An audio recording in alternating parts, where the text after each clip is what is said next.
Fala turma, por aqui professor Denis Novaes. Na nossa super aula de hoje nós vamos falar sobre suporte básico e avançado de vida na parada cardiorrespiratória pediátrica, beleza? Agora parte 2.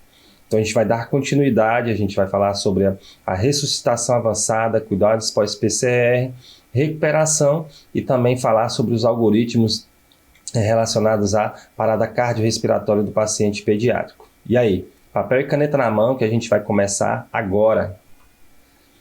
Pois bem, turma, a ressuscitação avançada ela envolve a utilização das drogas vasoativas e da desfibrilação do nosso paciente quando recomendado.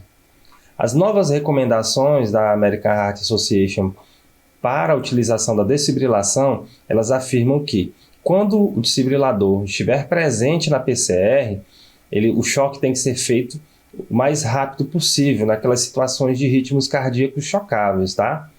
Inclusive, isso foi até acrescentado no algoritmo de PCR, tá? Da PCR do paciente pediátrico. E também recomendam que, quando na cena, a adrenalina deve ser administrada o mais precoce possível nas situações em que o paciente estiver em ritmo cardíaco não chocável. Então ela tem que ser precoce. Anota essa palavrinha que vocês vão ver muito essas palavras junto. A epinefrina precoce, beleza? E quando é que ela vai ser precoce?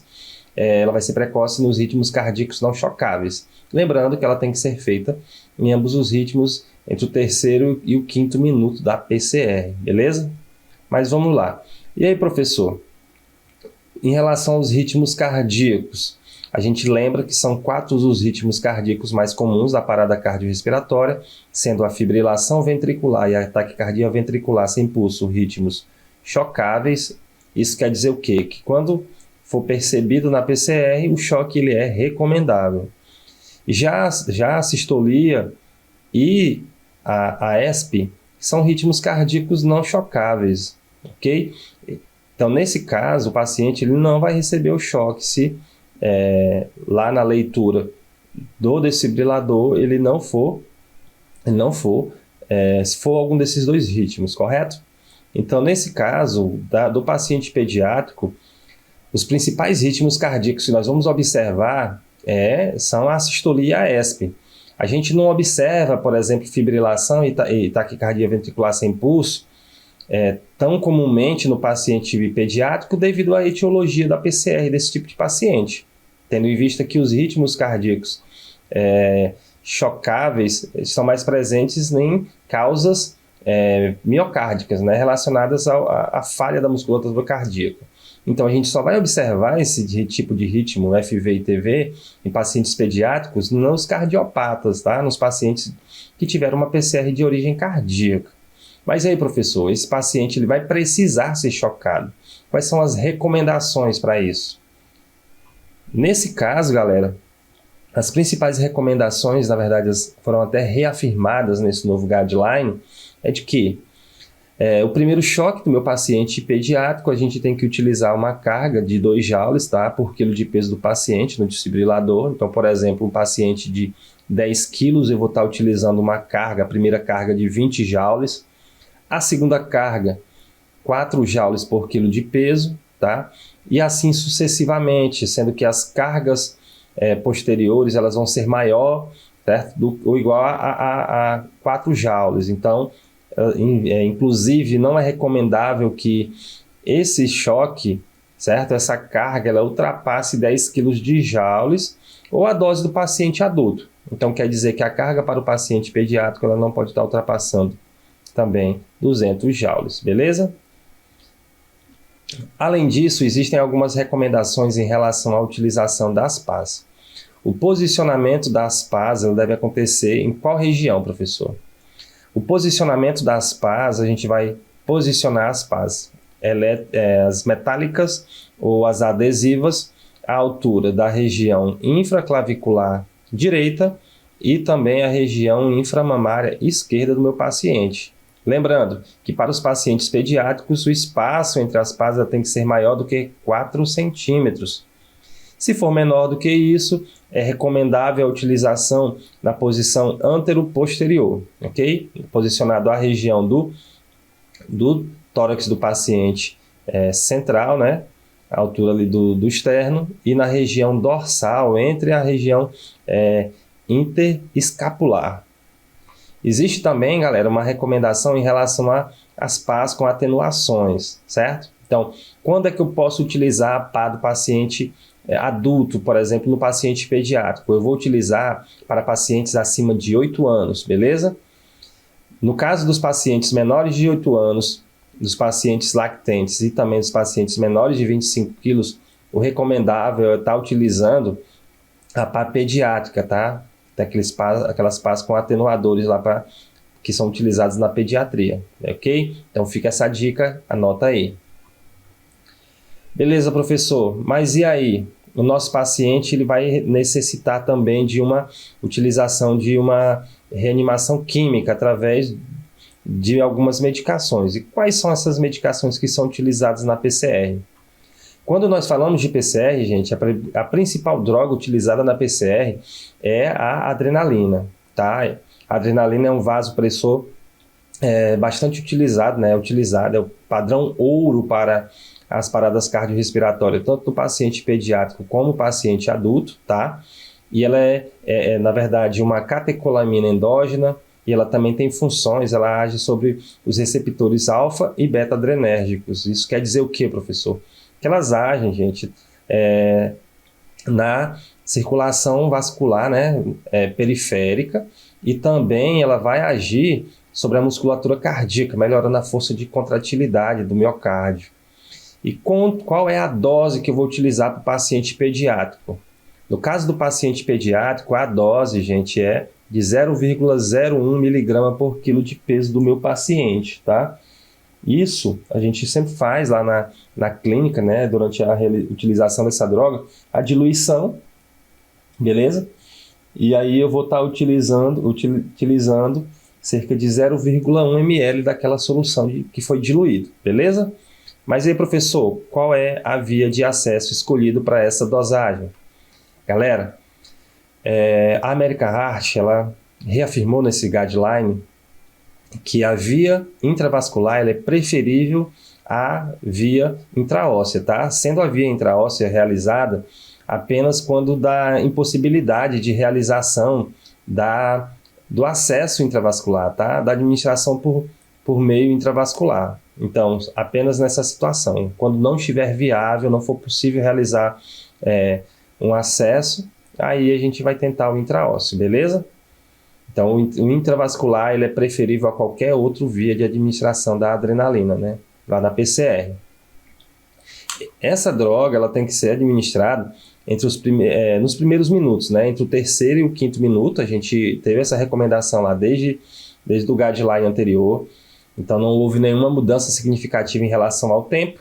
Mas eu fico sempre em dúvida, professor, lá no algoritmo, quando que eu devo usar a adrenalina lá na PCR do paciente pediátrico. Nesse caso, gente, anota isso aí. Quando é que vai ser feito a adrenalina? Aí eu respondo para vocês. Isso vai depender do ritmo cardíaco que o paciente apresentar.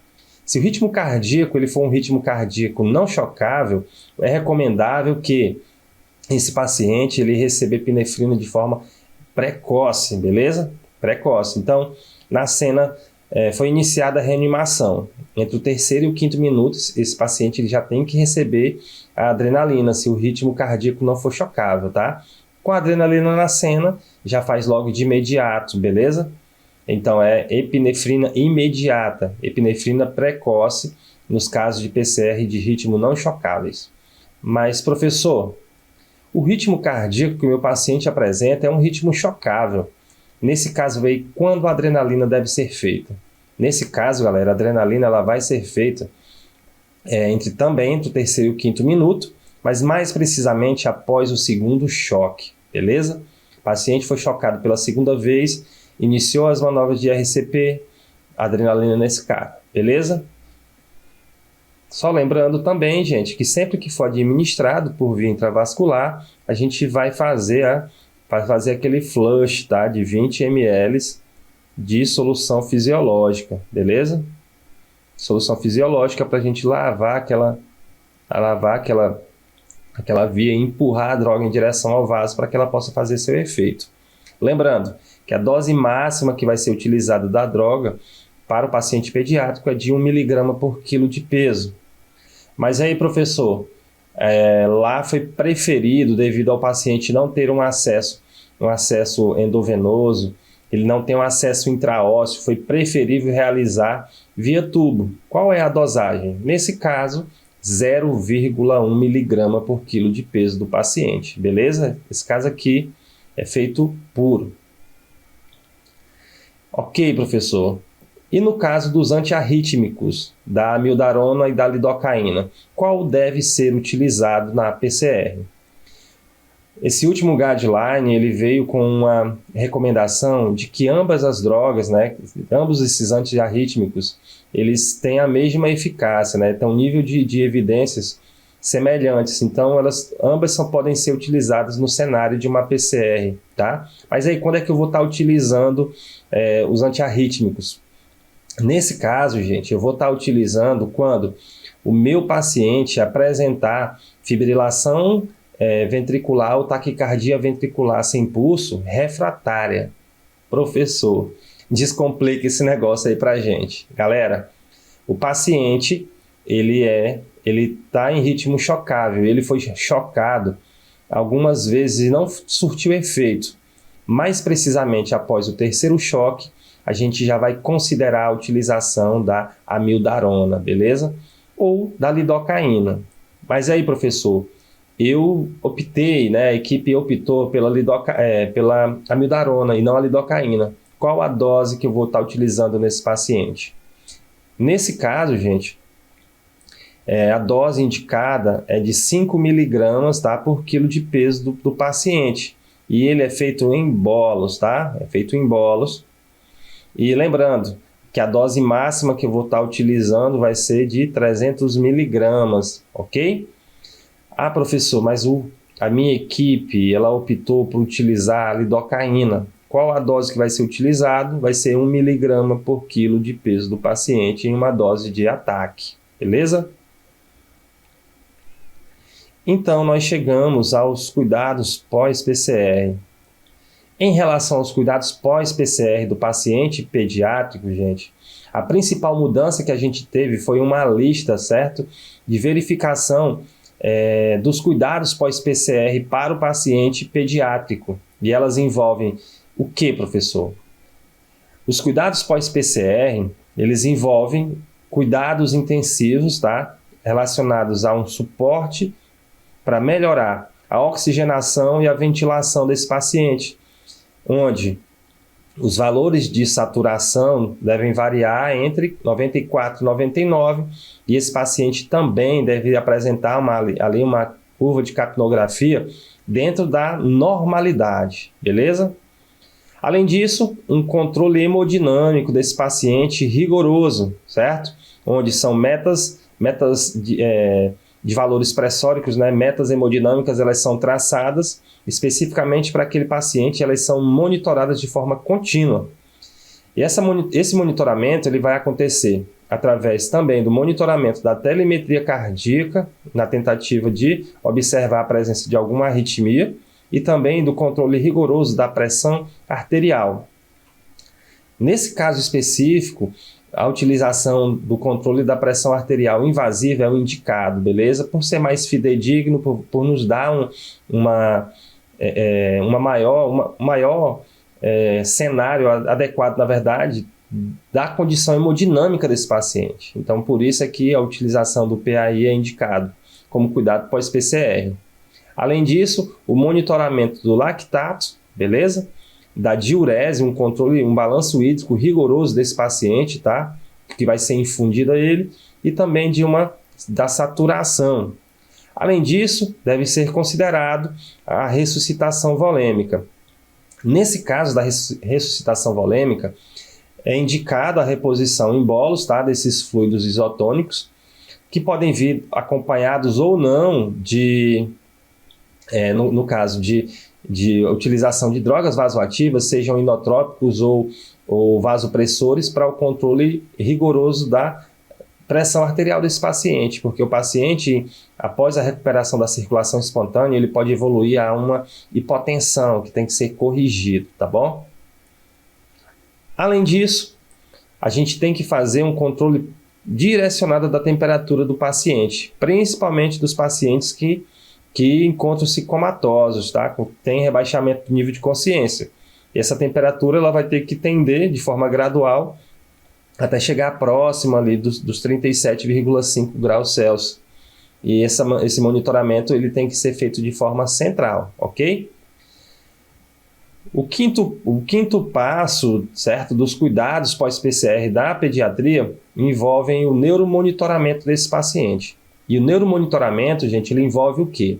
Prevenir e tratar convulsões, tá? Bem como é recomendável também a realização de exames de imagem para a gente poder prevenir, tá? Ou até mesmo tratar possíveis causas da PCR relacionado ao comprometimento neurológico do paciente pediátrico, que é bastante comum também. Além disso, esse paciente ele precisa de um controle adequado, certo?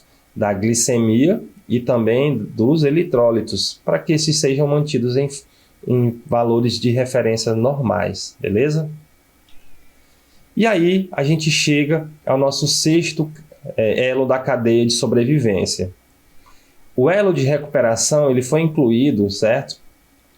Nesse novo algoritmo da PCR intra-hospitalar e também foi incluído no algoritmo da PCR extra-hospitalar que já existia. Então esse sexto elo ele significa o quê? Ele relata que o paciente que teve recuperação, né, teve o retorno da circulação espontânea, e ele sobreviveu à PCR, ele precisa de quê? Ele precisa de um suporte multiprofissional, né, multimodal, onde ele vai ter restabelecidas suas funções cognitivas, fisiológicas, emocionais, psicológicas, para que ele possa retornar às atividades de vida normal, né? Ele possa ter uma vida pós a PCR, pós-alta, tá? Pós-alta intra-hospitalar. Só que além de multidisciplinar, essa assistência ela é recomendável que aconteça não só no pós-alta, né, no alto do paciente, mas sim que seja iniciado ainda no intra-hospitalar, tá? Ele tem que ser assistido por essa equipe multiprofissional para que todos esses agravos que ele sofreu eles sejam corrigidos e o paciente ele possa ter a sua vida seguindo normalmente. Além disso, é recomendável também que esses cuidados de recuperação eles se estendam também aos familiares, tá? Desses pacientes que sobreviveram à parada cardiorrespiratória. E assim a gente finaliza, tá, a cadeia de sobrevivência e nós vamos falar um pouco sobre o algoritmo, tá, de PCR na pediatria. Esse algoritmo aqui de suporte básico de vida, ele descreve que a primeira coisa que eu tenho que agir, né, que eu tenho que intervir é identificar, né, a PCR, caso não seja possível a realização da prevenção. Então, se meu paciente está irresponsível, o que eu vou fazer? Vou avaliar a ventilação. Como é que ele está? Está apresentando apneia? Está em respiração agônica? Está em gasping? E, paralelamente a isso, de forma simultânea, eu vou estar verificando o pulso, tá? O pulso central, carotídeo em crianças maiores, crianças menores e lactentes. No caso dos lactentes, a gente vai estar fazendo na região do pulso braquial. Mas beleza, professor. Esse paciente ele tem respiração e tem pulso. O que eu vou fazer? Eu vou continuar monitorando ele, tá? Porque ele pode não estar parado naquele instante, mas ele pode evoluir a uma parada cardiorrespiratória. Então, tem que continuar monitorando esse paciente. Beleza, professor, mas esse paciente, ele está irresponsivo, tá? E ele não tem respiração, mas ele tem pulso, tá? Ele está com pulso. O que eu vou fazer? Galera, nesse caso, eu estou diante de uma parada respiratória. E se for uma parada respiratória, eu vou ter que dar um suporte ventilatório para esse paciente. Lembra, a relação de ventilação do paciente em parada respiratória deve ser uma ventilação a cada 2 a 3 segundos, ok? De acordo com a faixa etária do paciente. Isso vai dar umas de 20 a 30 ventilações por minuto. E se ele tiver em via aérea artificial, professor, tiver entubado, está em utilização de um dispositivo extraglótico, a mesma relação, tá? Uma ventilação a cada 2 a 3 segundos e eu tenho que me atentar ao paciente que apresente uma frequência cardíaca menor do que 60, porque aí eu já vou iniciar as manobras de reanimação, tá? Mas aí, professor, esse cara ele não tem pulso, tá? Ele está irresponsivo e ele também não respira, ele está apresentando apenas gasping. Nesse caso aqui, gente, o que eu vou fazer? Eu vou iniciar as manobras de RCP, eu vou iniciar o algoritmo de PCR em pediatria, ok? Então aqui eu estou diante de uma PCR. Mas aí, professor, o que eu vou fazer numa situação de PCR? Galera, no algoritmo eu vou ter condutas diferentes para quando o paciente está em ritmo chocável e quando o paciente ele não está em ritmo chocável, tá? Então a gente vai descrever agora. Então o primeiro passo, depois de constatar a PCR, o que eu vou fazer? Iniciar as manobras de reanimação cardiopulmonar. Lembrando, eu utilizo aquele algoritmo, tá? Ainda de 2010, que consiste em compressões, abertura de vias aéreas e ventilação, tá? E nesse caso, CAB. Então, as minhas compressões, elas têm que obedecer uma velocidade de 100 a 120, tá? Uma profundidade mínima para crianças de 5 centímetros e para pacientes lactentes de 4 centímetros, né? Ou, o que mais comumente a gente utiliza? 1/3 antero-posterior do tórax do meu paciente, tá? Eu tenho que deixar o tórax ele ter retorno total, eu tenho que deixar eu tenho que acompanhar, né, na verdade, uma velocidade adequada de 100 a 120 por minuto. Os meus braços vão estar travados, tá? Se eu for reanimar uma criança maior de 8 anos, eu utilizo as duas mãos, se eu for o adolescente, né? Se eu for reanimar uma criança menor do que 8 anos, é uma das mãos. Se eu for realizar a reanimação do meu paciente lactente, então eu vou estar utilizando apenas os dedos, né? Se for com um socorrista, indicador e médio, comprimo o tórax do nosso paciente. Com mais de 2 socorristas ou mais, eu vou estar fazendo a técnica do abraço, tá? Que eu estou utilizando os polegares, beleza? Então lembra dessas dicas em relação à questão da reanimação. A abertura da via aérea acontece através da manobra de chin lift, tá? Eu hiperestendo o pescoço e eu elevo o queixo do meu paciente, tá? Elevo a cabeça e o queixo, e aí eu alcanço a abertura da via aérea e ventilação por BVM, tá? Lembrando, qual é a relação, professor? Um ciclo de reanimação cardiopulmonar vai acontecer de que forma? Eu iria realizar 30 compressões por 2 ventilações 5 vezes, tá? E aí, o que eu vou fazer? Eu vou reavaliar esse paciente. Isso se o meu paciente ele não tiver via aérea artificial. Por quê? Porque se ele tiver via aérea artificial, a relação compressão-ventilação vai ser diferente. E anote isso aí. Serão compressões ininterruptas por 2 minutos, tá? E uma ventilação a cada 2 a 3 segundos, beleza?